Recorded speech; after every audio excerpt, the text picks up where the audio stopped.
Hello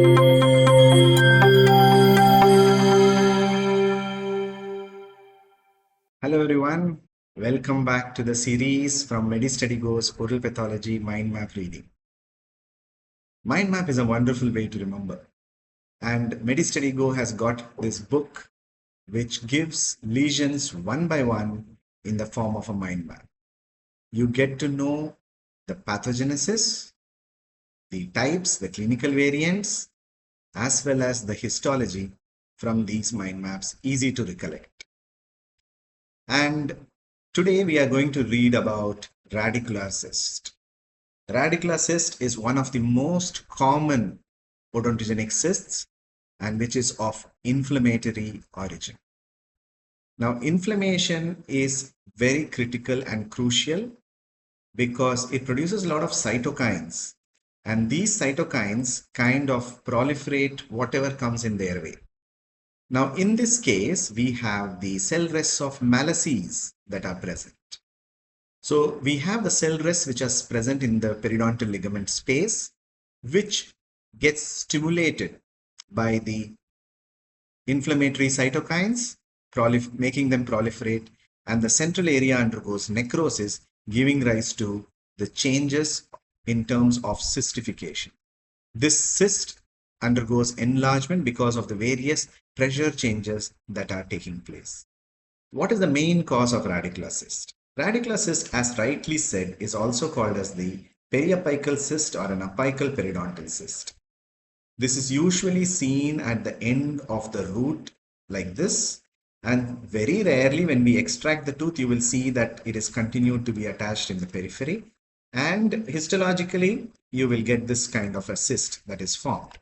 So the pathogenesis mainly involves the most common disease which is overlooked by human beings, the dental caries. The dental caries usually starts at the crown but can occur in the proximal area also.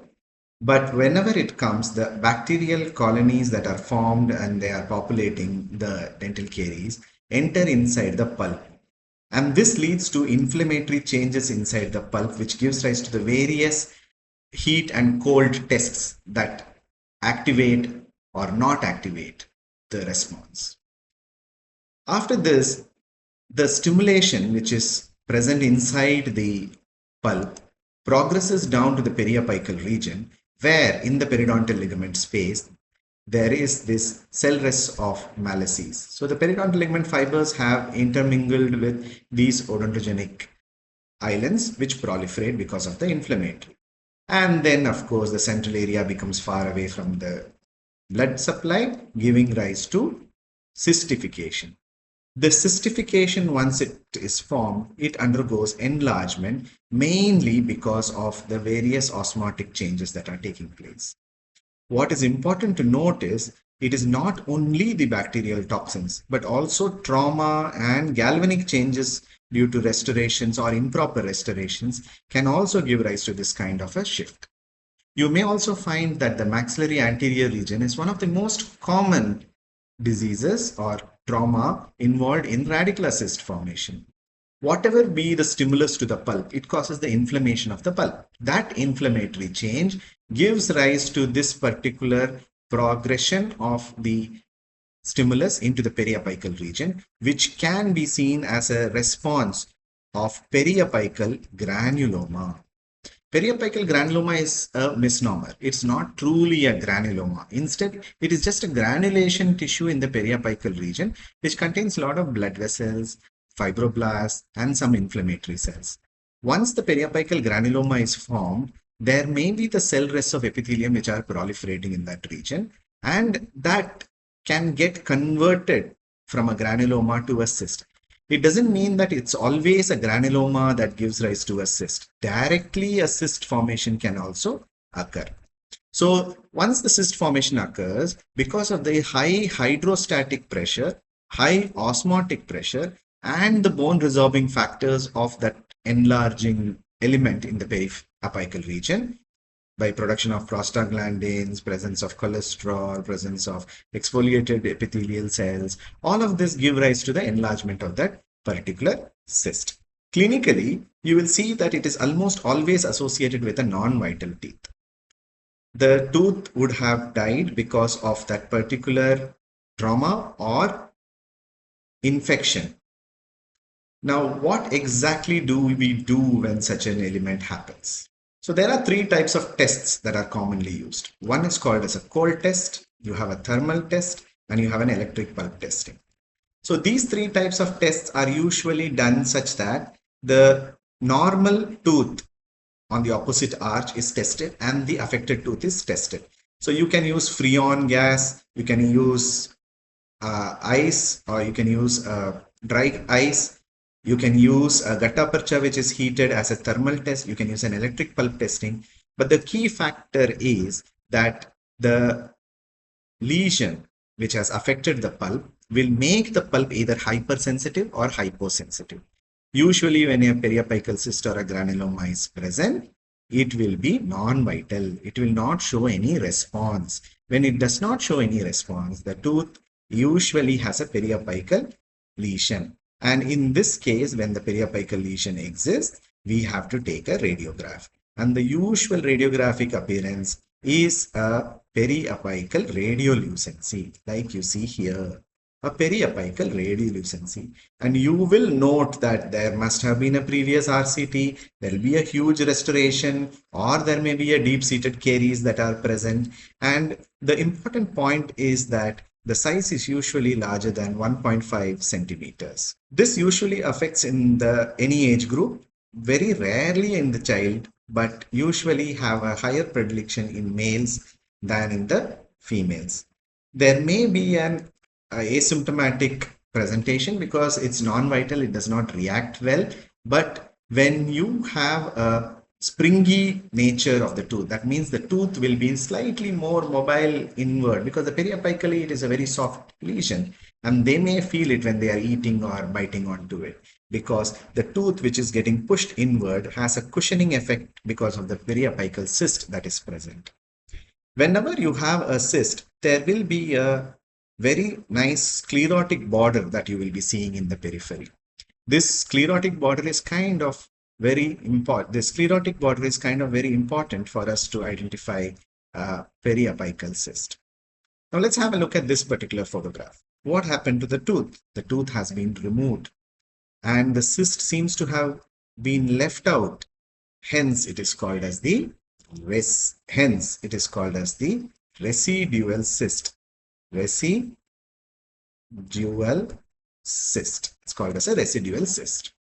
You can also have this kind of a radiolucency which is involving multiple teeth here, and you can make out that the involvement is starting from here but expanding and going towards the apex of the other two teeth.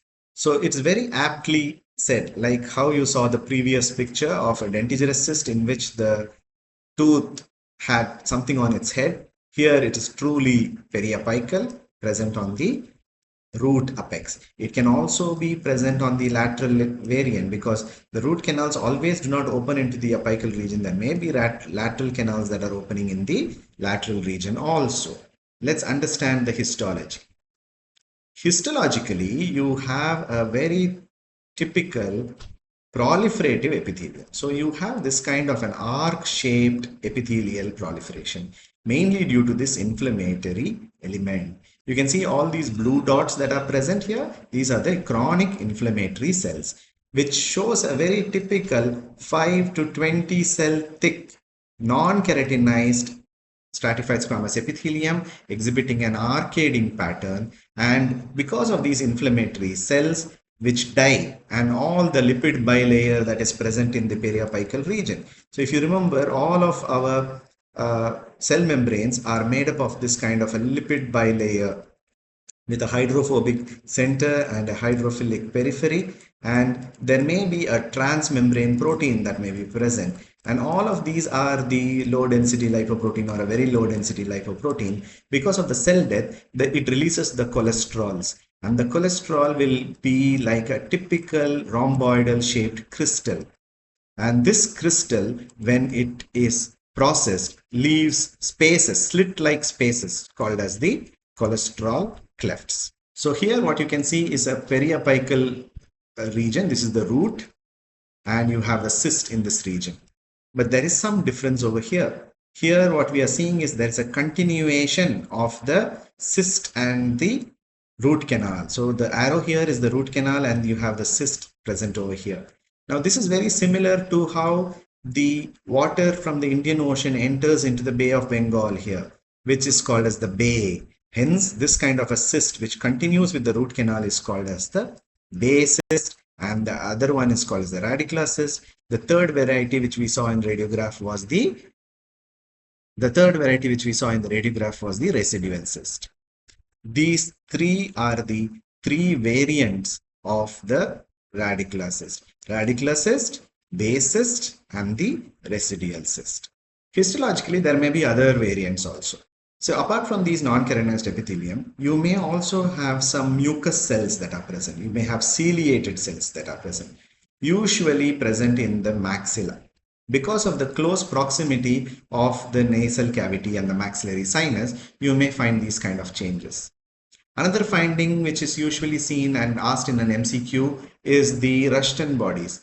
These are hyalinized arc-shaped structures. You can see this circle. Around the circle you can see the cross marks which I am marking. These are the hyalinized arc-shaped eosinophilic hairpin-shaped structures which are called as the Rushton bodies. They think of it as a hematogenous or a secretory product of a odontogenic origin, but we don't know exactly. You do not see this in all the cases, but it does exist. These Rushton bodies can be stained positively with PAS and it looks like this. So that finishes the histology. So the treatment usually involves either enucleation and marsupialization of that particular cyst, but a simple RCT may usually resolve the periapical lesion when it is small. The most common differential diagnosis would be a periapical granuloma and a periapical cyst, and very difficult to make out the difference. However, periapical granuloma will not have a very clear border. A periapical cyst will be usually more than 1.5 centimeter and will have a sclerotic border. So go through the app and have a look at the MediStudy Go application where you have all these mind maps, notes, videos available. Like and subscribe this. So you also have some quizzes. Let me quickly take you to one of the quizzes here. So what are the key steps in pathogenesis? If you remember, we put 3 arrows like this. So what are the 3 main steps? The 3 main steps would be the initiation, cystification, and enlargement. So the initiation is mainly through the stimulus of the cell rest of Malassez. Cystification happens because of the central necrosis, and then because of the enlargement due to the osmotic pressure. Which lesion is considered as the sister pathology of radicular cyst? Now you should remember the variants. The only variant of radicular cyst present here is the residual cyst. So hence, in a quick glance, you should be able to identify the various components of radicular cyst. So keep reading, keep following, have a look at this mind map, and you should be able to recollect all the features of mind maps of radicular cyst. Thank you so much. Let's meet in the next video.